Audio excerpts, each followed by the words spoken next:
Arra jechuudha akkamitti TikTok irratti yeroo viidiyoo maxxansinu namoota hedduu bira akka ga'uu danda'u namoonni hedduun illee follow akka nu gochuu danda'an viidiyoo keenya illee namoota hedduun akka arguu danda'an laayikii veewu jechuudha. Kana isinitti agarsiisa gadhuma mana waliin tura viidiyoo yeroo TikTok irratti maxxansinu yoo namoota hedduu bira ga'a malee namni follow nu godhu kanaaf akkamitti TikTok irratti viidiyoo keenya namoota hedduu bira akka ga'uu danda'u. Dafee isinitti agarsiisa gadhuma mana waliin tura viidiyoo ko laayik gochuu hin dagatina laayik godha laayikoo gootan namootuma argee irraa barata malee waa biraa takka wanta ninaaf godhuun qabu akkuma namoota bira ga'ee namoonni biraa irraa baratan godha kana qofadha waa biraa hin jiru. Viidiyoolee hedduu as jala jiru jechuudha yeroo darbe akkamitti TikTokii akka banachuu danda'an isinitti agarsiiseen jira warroon immoo TikTokii akkamitti banatu jettan iddoo kana jala argattu viidiyoolee hedduu argattu as jala seenaa irraa baradhaa isiniin jedha warroon haaraa dhuftan subscribe godhaa mallattoo ishii kana ol kan jettu irra godhaadha viidiyoo yeroo si gadhiisu simbira ga'a jechuudha daqiiquma takka keessatti simbira ga'a kanaa isiniin jedhana waliin tura. TikTokii keessa seenaa jechuudha amma TikTokii keessa seenaa. Ergaala kanaan TikTokii keessa seentanii piroofilii keessan jala seentu dura wanta sirreeffattan isinitti agarsiisa. Ergaala kanaan piroofilii TikTokii keessan jala seentanii iddoo kanatti jechuudha sarara sadan tanarra ni xuqxu jechuudha gubbaa piroofilii keessan gararraarra sarara sadan tanarra ni xuqxu yeroo achirra xuqxan setting and privacy kan jedhu kun ni jira jala kanatti jechuudha achirra xuqxu. Erga achirra xuqxanii jechuudha iddoo kanatti privacy kan jedhu kun ni jira jechuudha mallattoo qulfii wa iddoo kanarra achirra xuqxu. Iddoo kanatti mallattoo inni kun cufaa ta'uu qaba jechuudha daalachaa'ee taa'uu qaba yoo isa kana akkasitti bantan jechuudha yoo isa kana akkasitti bantan sittan agarsiisa absaan eegaa amma inni banutti.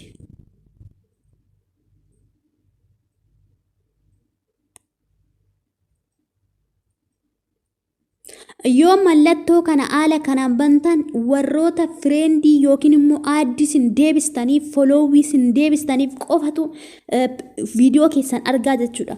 Garuu isa kana yoo cuftan namoota followii sin godhan namoota followii sin goone bira ga'a jechuudha viidiyoon keessa. Kanaaf isa kana banuun qabdanii banaa yoo jiraate haala kanaan cufuu qabdu jechuudha. Switch kan jedhu kana gootu. Akkasitti yoo cuftan viidiyoon keessan nama kaan bira ga'a garuu isa kana yoo bantan piroofilii keessan jala piroofilii keessan malee namoonni kaan arguu hin danda'u jechuudha warra sin jala qofa jiran warra sin followii deebistaniif qofa jechuudha kana maan bira darbaa sinii gala jedhee yaada jala kana kan gadhuftanii jechuudha follow list kan jedhu kun ni jira everyone irra godhattu yoo barbaadan isa kana duwit kan jedhu kanallee namoonni viidiyoo sin bukkeetti kunillee sin gargaaraa jechuudha everyone irra godhattu yoo akkasitti tuqtan iddoo kanatti oonimee jira isa kana everyone irra godhattu deebistanii jala kanattis like kan jedhu everyone irra godhattu kana hunda isaa everyone irra godhattu jechuudha kun tartiiba afurtu jira jala kanatti haala kanaan isa kana sirreeffattu kana qofadha wanta as keessa sirreeffattan kabiraammoo isinittin agarsiisa akkamitti viidiyoon keessan namoota hedduu bira ga'u akkamasa jechuudha tokkoffaatti isa kana cufachuu qabdu jechuudha inni bira duubatti deebi'ee isin agarsiisa. Amma yeroo viidiyoo post gootan jechuudha mallattoo ida'uu tanarra xuqxu karaa namoota isaa ta'u oomii kan jedhu kanarra yoo xuqxan gara viidiyoo maxxansuu sin geessaa jechuudha iddoo kanatti mallattoo ida'uu yookiin immoo pilaasii tanarra xuqxu gara gadii tanarra jechuudha achirra yeroo xuqxan jechuudha viidiyoo maxxansuudhaaf jechuudha.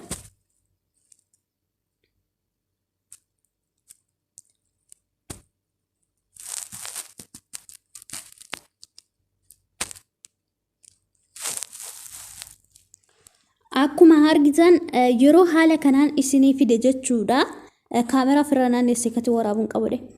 Amma iddoo kanatti jechuudha tartiiba viidiyoo iddoo kana yeroo maxxansitan daqiiqaa viidiyoo jechuudha sekeendii 15tu jira daqiiqaa 60 sekeendii 60 jira jechuudha kun daqiiqa tokko kun immoo ishii xiqqoodha jechuudha kun immoo sekeendii 3 miinitii jechuudha. Kanaaf as keessa kan barbaadan irra godhatanii waraabuu dandeessu jechuudha dheeras gabaabaas xiqqoos jechuudha. Kaffeetanii anamma viidiyoo waraabuu waan hin barbaanneef viidiyoo waraabamee jiru fiduun dhaqaa jechuudha. Upload viidiyoo kan jedhu kun ni jira gara gadii kanarra jechuudha. Achirra tuqeen viidiyoo akkaataatti nama baay'ee bira isiniif ga'uu danda'u isinitti agarsiisa. Achirra yoo xuxxan gara viidiyoo galarii keessanii isin geessa. as keessaa jechuudha viidiyoo tokko fudhadhee dhufa. As keessaa viidiyoo tokko mee fakkeenyaaf kanumarra tuqa. Sanaa booda next kana gootu. Next tuttu jechuudha. Amma naqaa obsaan eeggadha.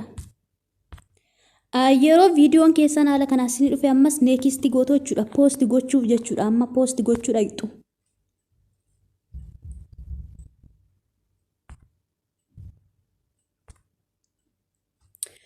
Iddoo kanatti jechuudha akka namoota baay'ee bira ga'u isiniif kan godhu iddoo kanatti iddoo kana seeran qabadha. Bakka kana irratti jechuudha bakka barreeffama kana irratti waan mata duree sanaa zimzattanii waan tokko tokko barreessitu jechuudha jalqaba. Mee amma waa tokko zimzadhee Hacaaluu Hundeessaa jedhu yoon jedhu amma akkasittiin erga barreessitanii jechuudha taaggii fayyadamtu jechuudha. Taaggii akka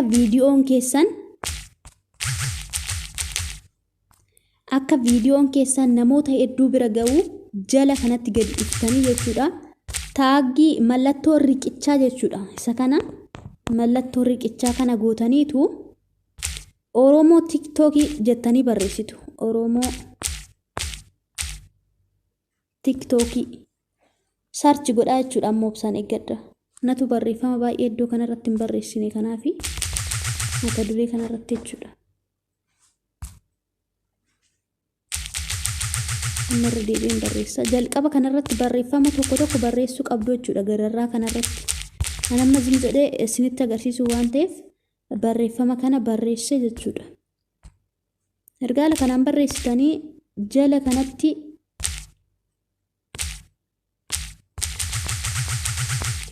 jala kanatti mallattoo riqichaa fayyadamtu jechuudha. Akkuma argitan mallattoo riqichaa ishii kana fayyadamtaniitu Oromoo TikTok jettu. Akkatti xaaftu jechuudha. Amma search godhee isin kuni taaggiin kun isinii fidaa jechuudha jalatti.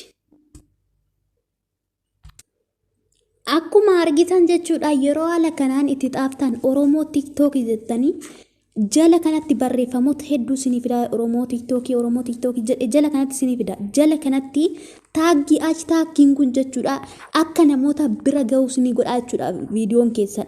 Jalatti amma akkuma argitan Oromoo TikTok namni jala jiru nama miliyoona 123.4 miliyoon kan jedhu jira veewu jechuudha. Jala namoota hedduu jira jechuudha. Akkuma argitan asitti immoo 44.6 miliyoona jechuudha. Akkuma argitan baay'ee jala jira jechuudha. As keessa veewu baay'ee kan qabu irratti taaggii godhattu jechuudha. Maaliif jala namni carraan namni jalaallee viidiyoo keessan arguu bira ga'a jechuudha. Sinii galamti yeroo asirratti taaggii gootan namoonni jalaa kun viidiyoo keessan illee arguu danda'a jechuudha. Carraan viidiyoo keessan arguu isaan bira hin naqaa jechuudha viidiyoon keessan. Kanaaf asirratti taaggii godhattu jechuudha.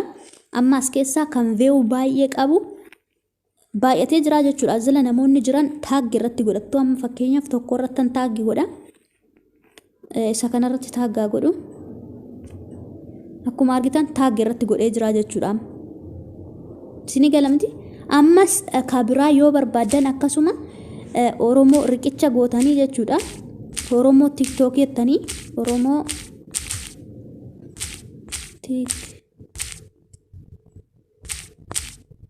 qubee walitti bubbuttoo jechuudha. Shabakaa kootiif naannessaa obsaan eeggadha.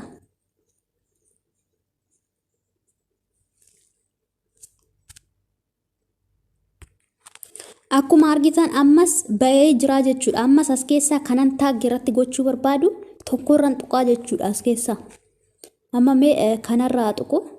Akkuma argitan taaggii ta'ee jira jechuudha. Amma namoonni kunillee arguu danda'u jechuudha viidiyoo koo kana. Kanaaf Itoophiyaa TikTokiin jira, Oromoo TikTokiin jira. Haala kanan taaggii irratti godhattu jechuudha. Viidiyoo keessan akka namoota hedduu bira ga'u. Sinii gala jedhee yaada. Sanaa booda iddoo kana xuxxanii poosti gootu jechuudha. Yoo poostiin godhattan immoo diraaftii godhattanii yeroo barbaadanitti poosti gootu jechuudha. Diraaftis kan jedhu kuni bakka viidiyoo keessa ol kaawwattani. Har'a yoo ta'u, boroo ta'u, ji'a kan yoo ta'e achi keessa kaawwattanii guyyaa barbaadan dhaqxanii achi keessa immoo fuutanii poosti gochuu dandeessu jechuudha. Sanaa booda yeroo tokko erga of duuba deebitanii jechuudha. viidiyoo keessanirra gadi tuqxaniitu yoo dingata oonii meesin jalaa ta'ee jiraate wanti irra godhattu jechuudha. Erga viidiyoo keessan haala kanaan kuni badaan mul'atu. Iddoo kanarratti jechuudha maal gochuu qabdu? Bakka kunoo tuqaa sadantu ni jirti achirra tuqxu. Erga achirra tuqxanii jechuudha iddoo kanatti as buttanii mallattoon qulfiituun iddoo kana jirti. Achirra gadi tuqxu.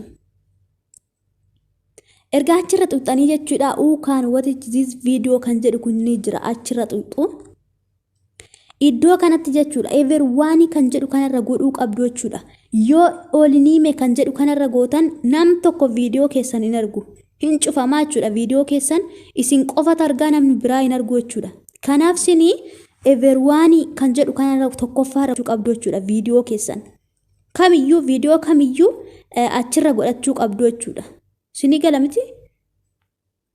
Kuma argitan achirra godhachuu qabdu jechuudha. Sini gala jedhee yaada.